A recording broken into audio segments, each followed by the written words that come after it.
Você sabe redigir de fato uma petição? Você sabe colocar os dados, os fatos que o cliente trouxe para você durante o atendimento, durante a consultoria jurídica? Porque, gente, muitos advogados, eles pensam que estão escrevendo uma petição perfeita, sabe? Colocando várias jurisprudências, escrevendo 10 laudas. No entanto, às vezes não é bem assim. Você escrever mais não quer dizer que você está escrevendo o que deveria escrever na sua petição inicial. E existem alguns pontos que você pode identificar se a sua petição está boa ou ruim. E eu vim trazer eles para vocês nesse vídeo. Mas para quem não me conhece, meu nome é Beatriz Salles, eu sou advogada, professora, especialista em Direito do Trabalho e Direito Previdenciário. Antes de mais nada, eu já peço para que vocês curtam esse vídeo, se inscrevam no meu canal para receberem mais dicas e também não deixem de me seguirem lá no Instagram.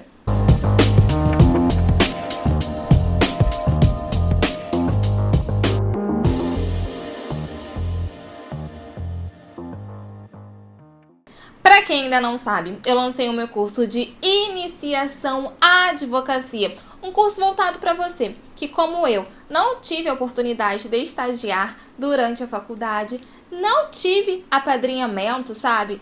Namorado que é advogado, pai, avô, tio, não tem ninguém na minha família, eu sou a primeira. E além disso, iniciou na advocacia sem capital, sem grana nenhuma.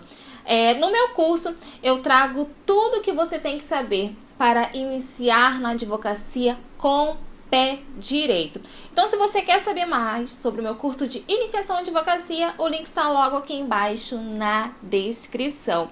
Mas, talvez você esteja aí achando que está arrasando, escrevendo aquela petição de 10, 20 laudas, colocando aí copia e cola Jus Brasil, 5, 10 jurisprudências. Nossa, professor, tem que escrever um pouquinho. Afinal, eu estou ali colocando 10 jurisprudências. 10 jurisprudências de um tribunal que não é do meu estado. Ainda tem isso. Só que às vezes, gente, às vezes vocês estão escrevendo de uma maneira completamente errada a petição de vocês. E existem alguns pontos que vocês podem identificar. O primeiro ponto é quando o juiz pede para você emendar a petição ou pede para você explicar algum ponto, sabe, da sua petição que ele não conseguiu entender. Isso acontece porque, às vezes, você não está escrevendo os pontos com a forma cronológica. Às vezes, você inicia sua petição pelo final da história.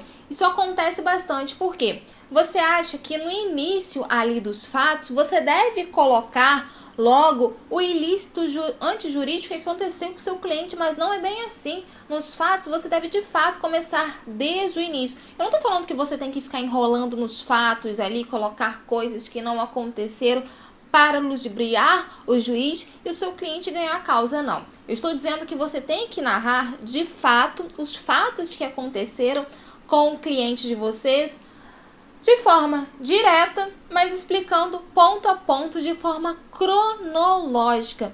E para isso, gente, é importante que você até faça de fato ali a cronologia do que aconteceu. Você coloca datas mesmo.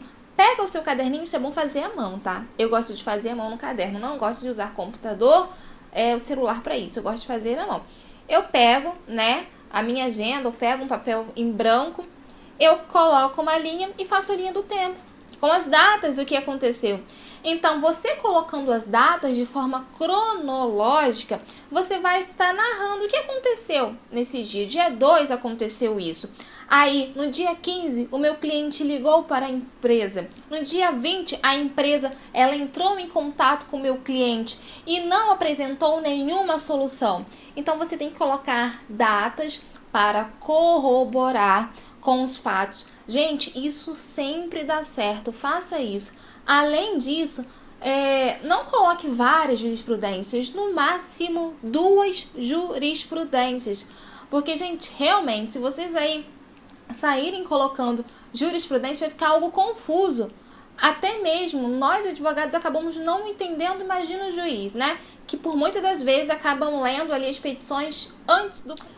Outro fato que pode estar demonstrando para você que a sua petição inicial está confusa é quando você tem o indeferimento, com base no artigo 319 do Código de Processo Civil. Gente, e nesse caso, acaba vindo ali uma decisão sem resolução de mérito. E vocês sabem que quando vem uma decisão sem resolução de mérito, você pode novamente distribuir o processo. Alguns juízes, o que eles fazem? Na decisão, na sentença, eles dão uma verdadeira aula, com um belo esporro, tá bom? Só você saber interpretar ali, você vai ver que naquela aula que ele está dando para você, também tem um esporro no meio, tá?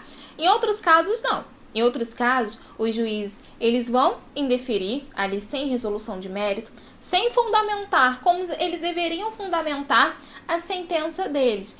E nesses casos, eles são mais difíceis de você identificar de fato o seu erro, tá? Ele pode até fundamentar, mas de uma forma bem por cima, que você não vai entender de fato o que você fez de errado. Quando acontecem esses casos, talvez você possa novamente aí distribuir a mesma petição inicial, tá? Então, quando a sua petição ela é indeferida por esse motivo, é importante que novamente você se atente à problemática número 1. Às vezes a sua petição está totalmente fora da cronologia e aí o juiz não vai entender. E não é que o juiz não vai entender, é porque você mesmo não iria entender. Porque tem pessoas que vocês já devem conhecer alguma pessoa assim, ou talvez vocês mesmos sejam assim. Sabe aquela pessoa que vai escrevendo? Escreve, escreve, escreve. Só que ela não lê o que ela escreveu. Ela só escreve, escreve, escreve toda a vida, mas ela não lê o que ela escreveu. Eu tenho certeza que se você tiver essa problemática aí de escrever de forma confusa, se você, fiz um parágrafo, vou ler o parágrafo que eu escrevi. Gente, eu tô falando coisas simples aqui, que talvez para você que faça, né, uma petição maravilhosa, você tá falando assim, nossa, pra que ela está falando isso? Gente, isso acontece. Algumas pessoas, elas escrevem dessa maneira. Elas escrevem e não leem. Elas não leem o que ela escreveu. Elas escrevem e distribuem dessa maneira mesmo. Então, é muito importante que vocês se atentem a isso. Terminou de escrever? Leia o que você escreveu. Releia. Se tiver que ler 10 vezes, leia 10 vezes, gente. É melhor do que você ter o indeferimento da sua petição inicial por causa disso. Porque você sabe, né? Você vai ter que distribuir novamente a ação. Aí você vai ter que explicar para o seu cliente, né? Que o número do processo dele mudou, tá? E fica muito chato, gente. Fica muito chato quando é por esse motivo. É isso, gente. Essas são as principais causas, assim, que vocês podem ter o indeferimento da petição inicial de vocês, porque vocês não estão sabendo escrever corretamente, né? Mas aí, às vezes, gente, tem muitas pessoas que assistem os meus vídeos no canal e não são da área jurídica. E devem estar pensando assim, nossa, essa pessoa deve ter feito uma faculdade péssima, não sabe nem escrever. Por exemplo, na minha faculdade, ninguém me ensinou a redigir uma petição, tá? Então, claro que nós sabemos escrevermos textos, só que, gente, a petição, ela deve ser escrita de forma cronológica. E, às vezes, eu apresento até mesmo desenhos nas minhas petições, sabe? Desenhos mesmo, com a cronologia de datas do que aconteceu. Porque, às vezes, são histórias tão complexas, casos tão complexos, que o juiz ele vai ficar perdido. A minha petição ela pode estar perfeita, só que ele vai ficar perdido porque pensando assim, nossa, nessa data aconteceu isso, naquela outra data aconteceu isso, na outra data aconteceu isso. Então, às vezes, é importante que vocês coloquem a cronologia dos acontecimentos. Vocês podem colocar em pontos ou vocês podem, de fato, aí fazer o desenho da cronologia, tá bom? Porque, gente, escrever uma petição inicial para você que não é da área do direito não é como você escrever uma historinha, tá? É completamente diferente, ok? É isso, se vocês gostaram desse vídeo, curtam, se inscrevam no meu canal. Vocês já sabem o que vocês devem fazer. Também, se você é inscrito aqui no meu canal e não me segue lá no Instagram, você está perdendo tempo. Por quê? Lá no meu Instagram, eu dou dicas diferentes daqui. Então, me siga lá no Instagram, @advbeatrizsales.